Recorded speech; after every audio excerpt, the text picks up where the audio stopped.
नमस्कार मंडळी, जय महाराष्ट्र. स्वागत आहे तुमचं आपल्या लोकप्रिय यूट्यूब चॅनल योजना करो या लोकप्रिय यूट्यूब चॅनलवरती. तर शेतकऱ्यांसाठी एक आनंदाची बातमी आहे. येत्या 15 तारखेला नमो शेतकरी महासन्मान निधी योजनेचा हप्ता मिळणार का, जाणून घेऊया व्हिडिओच्या माध्यमातून. फक्त ही 2 कामे करायची आहेत. कोणती ती 2 कामे करायची आहेत? येत्या 15 तारखेला शेतकरी बांधवांच्या खात्यामध्ये हप्त्याचं वितरण खरंच होणार आहे का, या व्हिडिओच्या माध्यमातून जाणून घेऊ. शेतकरी बांधवांसाठी एक मोठी खुशखबर आहे. महाराष्ट्र सरकारची नमो शेतकरी महासन्मान निधी योजनेचा हप्ता लवकरच जमा होण्याची शक्यता आहे. या योजनेमुळे शेतकऱ्यांना शेतीसाठी आवश्यक आर्थिक मदत मिळत आहे. आपण या व्हिडिओच्या माध्यमातून या नमो शेतकरी महासन्मान निधी योजनेचा हप्ता हा 15 तारखेला कशा पद्धतीने जमा होणार आहे या संदर्भात माहिती घेणार आहोत. तर व्हिडिओ शेवटपर्यंत बघायचा आहे. यूट्यूब चॅनलला सबस्क्राईब केलं नसेल तर आपण सबस्क्राईब पण करू शकता.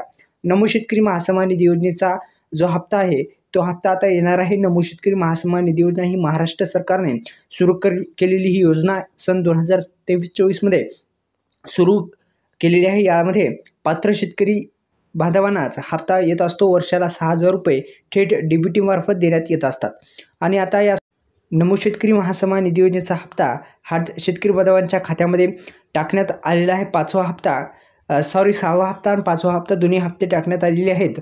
आणि आता जो नमो शेतकरी योजनेचा 7वा हप्ता आहे तो 7वा हप्ता आता थेट पद्धतीने जमा होणार असल्याची आपल्याला एक शक्यता वर्तवली जात आहे. दुसरं म्हणजे शेतकरी मित्रांनो, तुम्हाला पात्रताना आवश्यक कागदपत्रे काय लागणार आहेत या संदर्भात आपण माहिती घेऊत आणि 2 कामे कोणती करायची आहेत या संदर्भात माहिती पाहू. तर सुरुवातीस आपल्याला काम करायचं आहे ती म्हणजे PM किसान योजनेची आपली EKYC राहिली असेल तर EKYC PM किसान योजनेची करायची आहे. नमो शेतकरी योजनेची EKYC वगैरे काही नाही, कारण की दोन्ही योजना एकत्रित असल्यामुळं आपण फक्त PM किसान योजनेची EKYC राहिली असेल तर करून घ्या, जेणेकरून हा हप्ता म्हणजे नमो शेतकरी महासन्मान निधी योजनेचा हप्ता तुम्हाला भेटेल.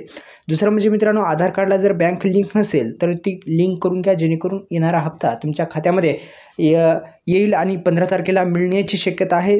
धन्यवाद. जय शिवराय. व्हिडिओ आवडल्यास लाईक करा, चॅनलला सबस्क्राईब करायला विसरू